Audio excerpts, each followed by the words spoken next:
welcome to Storyboard. I'm Shibani Gharat. In spite of persistent economic uncertainties and ongoing war, a series of controversies, cost of living crisis, big tech wars, we survived another year, and what a year it has been, full of ups and downs. But India did exceedingly well. We are not saying it, a lot of industry experts are. In this special episode, we are bringing you the best conversations that we have had in the year gone by and what global leaders had to say about the India market. First up, we have Nestle CEO Mark Schneider in this exclusive conversation. He speaks about his outlook on India and future-proofing brands and businesses and much more.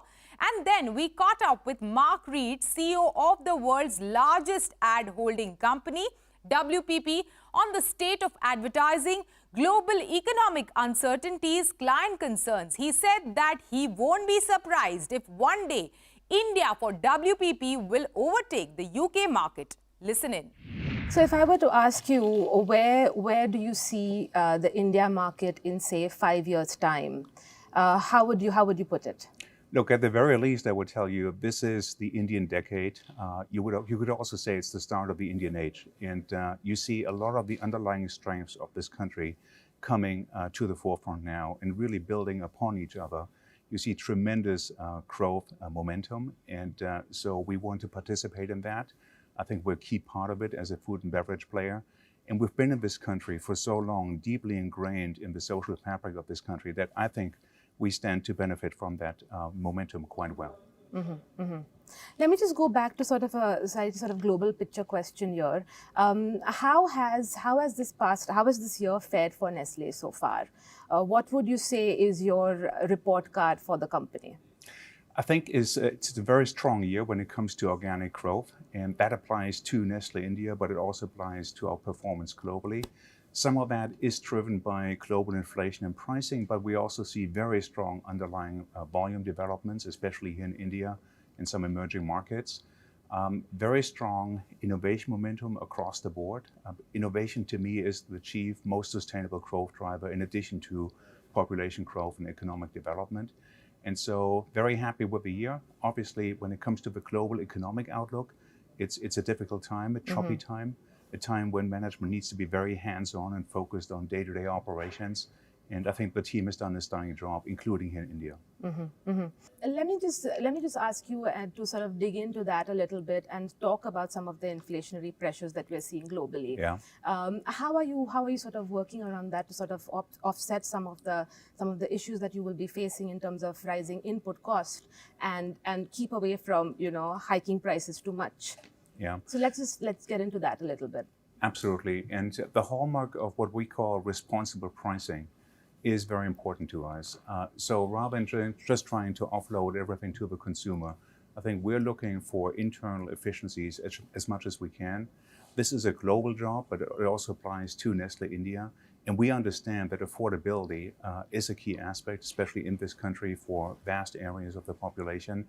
And there's no point in engineering the perfect product that no one can afford. And so that's where product attributes and then affordability constantly need to be balanced. And I think we've done a very good job in that. Can you give some insights on the India market? I believe it's one of your top 5 markets for WPP. So what excites you about the India market, Mark? We have a great position in the market. In Srini, we have a really strong leader for our business, but we have strong people across our businesses, fantastic creative leaders like Piyush. And the work we do for clients is so impactful. I mean, I could go through the reasons to be proud. I mean, recently our foundation in India, and I visited it, one of the schools it funds, the last time I was there, was awarded an award, the best CSR foundation in the country. We're all tremendously proud of that.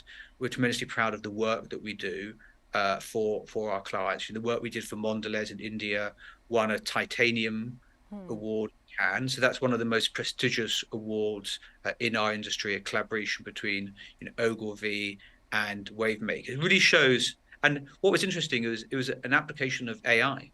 to marketing. So we're showing how the combination of creativity and data and technology can produce fantastic ideas that can win on a world stage. Our business interestingly is 80% domestic. So many foreign companies that operate in India are serving a multinational world. We're not. We're serving multinational companies in India and many domestic companies in India, and that's fantastic as well. Look, I've learned a lot from many of the Indian business leaders. I've been lucky to meet Sanjeev Mehta for several occasions when I've been in the market, and he's been a fantastic client to us.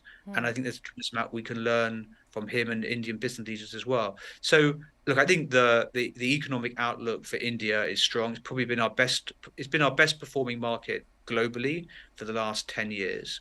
And I think it's now our 5th or 6th biggest market in WPP. And, if you said to me one day will it overtake the UK, it wouldn't surprise me. What's the scene on the new business front? Are pitches happening as they used to prior to the pandemic? Do we expect more pitches in 2023, the large scale ones? Well, look, I mean, we took part in the Coke pitch. I think probably the biggest review in our industry's history. I think we did close to 150 meetings, all of them remotely, all of them on video. So my observation would be first, the new business pipeline we have now is as strong as it was a year ago. If anything, just marginally stronger. Pitches are going back in person. So I'm a little bit disappointed by that. I liked the fact that we were working and pitching remotely. It saved a lot of money in airfares and was good for the planet as well. And I was talking to a colleague who's over on the west coast of America, and quite a few people have flown in for that meeting. So I'd like us to make sure we continue to use the sort of hybrid model of pitching as well. I think that's the way forward for our industry. But no, pitching is busy. The Coke pitch, I think they said they started maybe with 6,000 agencies. So there are big pitches underway. They may not all be public, but I think it's going to be a busy end to the year, and I think a busy 2023. It is time for a short break. On the other side, we have our special chat with Ogilvy's Devika Bulchandani and IPG's Arun Kumar. Welcome back. In the year gone by, Devika Bulchandani, global CEO of WPP, became the first ever woman of color to run a global agency network. I caught up with her to find out what it means to join the club of Indian origin business leaders at the helm of big multinational corporations. And then IPG's Arun Kumar warns marketing will become the next tobacco unless the industry speaks up in this candid conversation. Devika, you have joined the elite club of the Indian origin global CEOs, and not just that, one of the few women CEOs in the industry. How does that feel? It obviously feels very good, but it also is a big responsibility, right? So there's a personal feeling, and then there's also the feeling of those that are looking at you. And I have a really nice story from the other day. I was walking in the hallway here at Ogilvy in New York, and a young girl walked up to me and she said, "You're Devika, right?" And I said, "Yes." And she said, "I just want to tell you on behalf of all of us Desi girls, this means so much to me. And it just looking at you gives me so much hope." And that moment for me was just such a powerful moment. And then another woman walked in, she's from Delhi, and she said, "Devika, I just want to tell you, my parents are talking about you. And they're calling me and saying, oh my God, there's a Indian woman CEO, and that means so much." And when I thought about just both those things, it made me realize how powerful it is to see somebody like you in positions and how much hope it gives people. So yes, it feels very good on a personal level, but it also feels really good when I think about the responsibility of it and what it says to other Indian women, other women of color, other people who don't look like a majority in any community. Yeah, and as you said, it gives hope that, something like this is, possible, is attainable. Devika, also I was going through a couple of your interviews, and in one of them you said that you are the fearless girl, which has also been one of your unique campaigns. The Statue of the Fearless Girl, as we know, sends a message about workplace gender diversity and equality. You are Amritsar born, schooled, at Welham in Dehradun and graduated from St. Xavier's in Mumbai. So share with us your journey so far in advertising and what, according to you, were the key milestones in this journey, Devika? When I started in advertising, I was one of the few Indian people. And actually, I would say few non-white American or English or Australian people. This whole industry is really sort of dominated by those three cultures. And if you think about what we do in advertising, we create culture. We tell stories about what's happening in the world and how people want to evolve their lives and what it is that they need. And when I came here, in my first few meetings, I was like, I don't know anything about American culture. I didn't know what an Oreo cookie was. I was in a meeting about Oreos and I was like, what is an Oreo? And then you hear famous things like Coke's Hilltop ad, and you hear about, Tiger in the Tank. These are real sort of iconic advertising slogans. And I was like, I don't know any of that. I don't know what it means. I don't understand it. I didn't feel it. So it took me a really long time to actually feel like I belonged. And the only time I felt I belonged is when I started accepting American culture as my own. And I have to say, as Indians, we have a little bit of a chip on our shoulder. When we come here, we always think, Indian culture, we're very proud, we know better. But it took a little humility for me to say, I need to actually step out of my, all the things that I've been programmed to do and actually learn and have an open mind. And that was a very pivotal moment in my career when I acknowledged to myself that I needed to learn and that I needed to be open to another culture, because I wasn't initially. I would say the first 7 years, I was very guarded. So that was one pivotal moment. And after that, obviously, I've had many different sort of moments, but the other pivotal moment I'd say is I was trained as a strategist. And then in one meeting, my CEO at McCann, he called me after a meeting and said, what do you want to do in your life? And I was like, what do I want to do in my life? I didn't understand. I was like, is this an existential question? And I said, I don't understand what you're asking. Finally, after having this really awkward meeting. And he said, what I'm saying to you is you need to run something. So that transition from being a strategist, and I've enjoyed it thoroughly and I carry it with me all throughout, to actually running something, running a P&L, being responsible, was a very, very important and pivotal moment. And one that I cannot thank Harris enough for, and two that I have absolutely enjoyed, because I think when you have the true responsibility and accountability for a business is when you can make true change and impact. Data privacy has become like a hotly debated topic. What can be a simple solution, according to you, which can prove to be a win-win both for the consumer and the brands and the marketer, Arun? I think there needs to be a common set of standards. So the best industry I would look at is the telecom industry. When you pick up your cell phone and you say, I'm going to make a phone call, you don't really worry about whether the recipient has the same phone brand, has the same network, has the same carrier. You really don't care. Why? Because there is a common set of standards. If you're on 4G, everybody is adhering to it. It doesn't matter what carrier you have.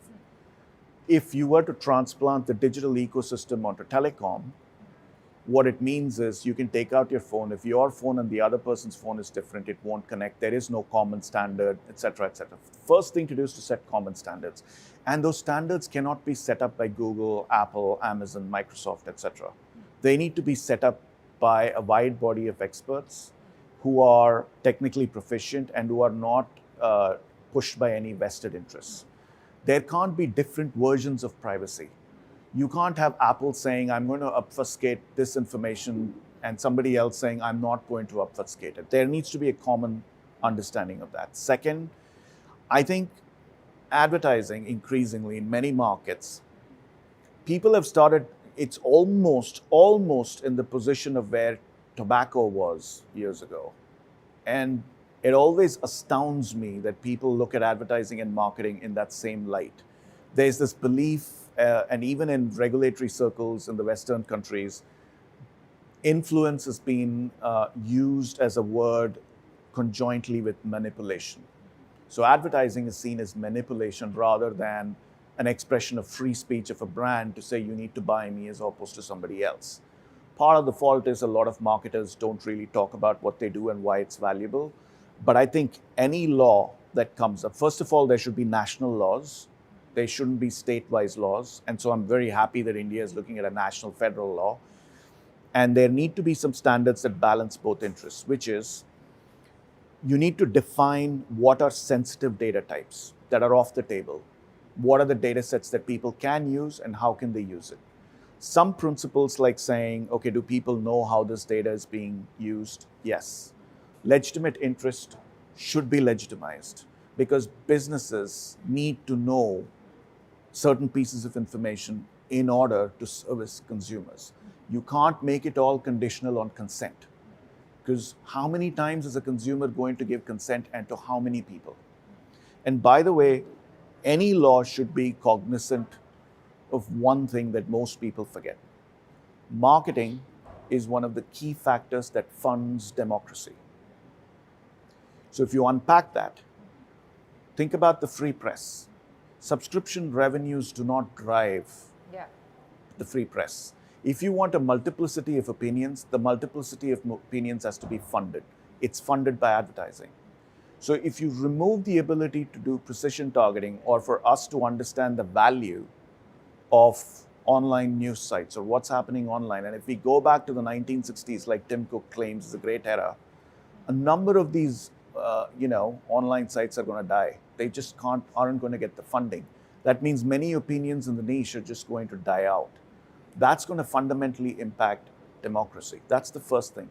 The second point, all these regulations mean that companies have to spend a lot of money on compliance.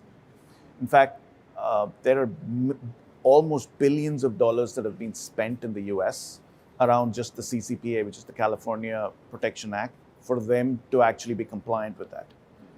Who do you think is paying the price for it? Do you think companies are not passing the price back to consumers? Yeah. Suppose if I told you in this inflationary time that your grocery bill has just gone up by 5% because of the privilege of not having your cookies shared elsewhere. Isn't that a choice you should make? Yeah. Whether I want to pay 5% more or whether I'm okay with the data being shared? So I think there's a lot of lack of transparency from people who are demanding transparency. The privacy activists don't talk about the economic cost, the jobs that will be lost, the fact that marketing drives a lot of the opinions that exist in a democracy. This idea that it's all manipulation and influence. Again, you have to specify use cases. And by the way, if we go back, it all started with Facebook and Cambridge Analytica, and it blew up because it had to do with politics. So let me ask you this question. Has political advertising escaped in the Western world? No. Has the ability of hackers to get your data gone down? No. Has government surveillance gone down? No. So none of the laws that have been constructed have actually focused on the problems that started the conversation. Yeah. And instead have increased the cost to consumers and are painting marketing as a bad act. The problem is that our marketers are not standing up and being heard. I mean, we're there in many regulatory bodies around the world. We've actually even testified in front of the Senate in the US. We were the only people to do that from any holding company. We didn't find any advertisers around us. So a lot of these, so my plea to marketers always is, if you don't stand up and talk about the value of marketing, people are going to dub you the next tobacco.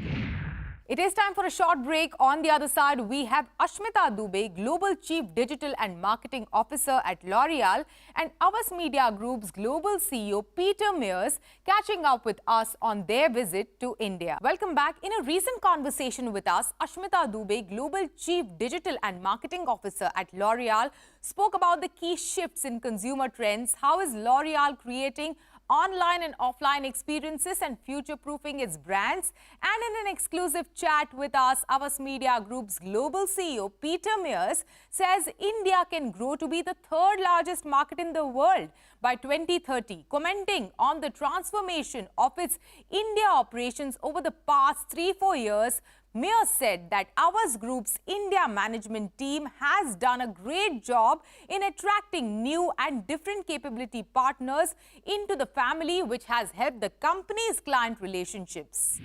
What are you focused on, and what are some of the key trends for 2023? I think we think a lot that today, the way the world is, we have to move at the speed of culture. You know, and when we say that we have to move at the speed of culture, because so much is changing around us. You spoke about the pandemic. So post-pandemic, there is a social and relationship reset. A lot of people are thinking that we need to move from casual to close relationship, quantity to quality in terms of relationship, and that impacts the way they are interacting. That impacts the ecosystem in which we are playing. So I'm coming a bit to the digital side of it. There are almost 5 billion people that are online. Yeah, and India has more than 800 million people who are online. So the social ecosystems are changing now because of the social reset that has happened. Then there is the Gen Z. And Gen Z, and from their point of view, what matters most to them. So what matters to them is authenticity, proximity. They are hanging out more in the metaverse on the other side.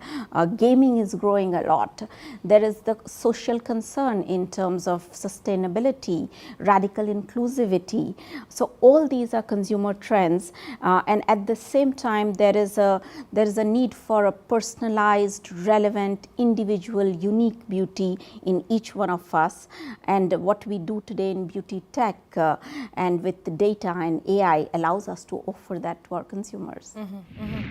Very exciting. And India, given the digital boom that we are seeing, what is your reading of the India market in that sense, in terms of live commerce, social commerce? What is L'Oreal doing on that front? Are you excited about the prospects here? There can be different business models on social commerce. The first one can be on the platform itself. So if you look at a market like China, or Indonesia, the TikTok and the commerce there tends to be very, very interesting, and that is a platform commerce. Or there's affiliate commerce with our partners, where it need not be an external platform, but we could be bringing them together. So the expert salon care in India for our professional products division, it happened during the pandemic actually. Because during the pandemic, the salons were closed. We had the whole ecosystem of hairstylists, salons, consumers who wanted to connect with each other, who wanted products. And at that point, L'Oreal was the facilitator. What we did was we said, we will provide you a platform in which you can come together, share the products, have the conversation, find something, get it. And that is a business model that is really growing for us. And I think India, what it is doing very well is also because WhatsApp is just for everybody in India. Absolutely. So what you call conversational commerce is really growing, and we are working with a lot of our partners to look at what conversational commerce means. How do we empower our BAs to have the conversations, create the relationship, and then be able to sell a product or give an information or offer a service there. And the last point there is that things like live streaming or live shopping are just tools to be able to do that well. And we have learned a lot during the pandemic. Today, if you look at L'Oreal worldwide, we do, I don't know if you can guess, we do more than 10,000 live streams in a year. Wow. With some across the world, across platforms, but it is live streams that are done with us. Ours in the country has transformed quite a bit over the past few years. It was, I believe, about 150 to 200 people in the country, and now it has grown to over 1,000 employees. So how does that feel, and what are your growth plans? Yeah, I'm very proud of the local leadership team. They've done a great job over the last 3 years in not only developing the product, but also expanding the breadth of offer that we have in the market. And I think we've done a great job in attracting new and different capability partners into the family, which has really helped our client relationships and created a stickier and deeper relationship with many client partners. So I'm super proud of the team here. I'm super proud of the progress we've made, and it's great to be now a 1,000-member family in India. As you say, we were only 300 a couple of years ago. Having said that, what will be the key focus areas for HMG in the India market? The focus for us for the next 3 years are three key areas, in the areas of content, commerce, and developing and building our data practice. And we believe those areas globally and in India are going to be what differentiate us and really help us drive stickier and deeper client relationships. With that, it's a wrap. I hope you enjoyed all our special stories and conversations in the year gone by. Here is wishing you all a Happy New Year. Goodbye.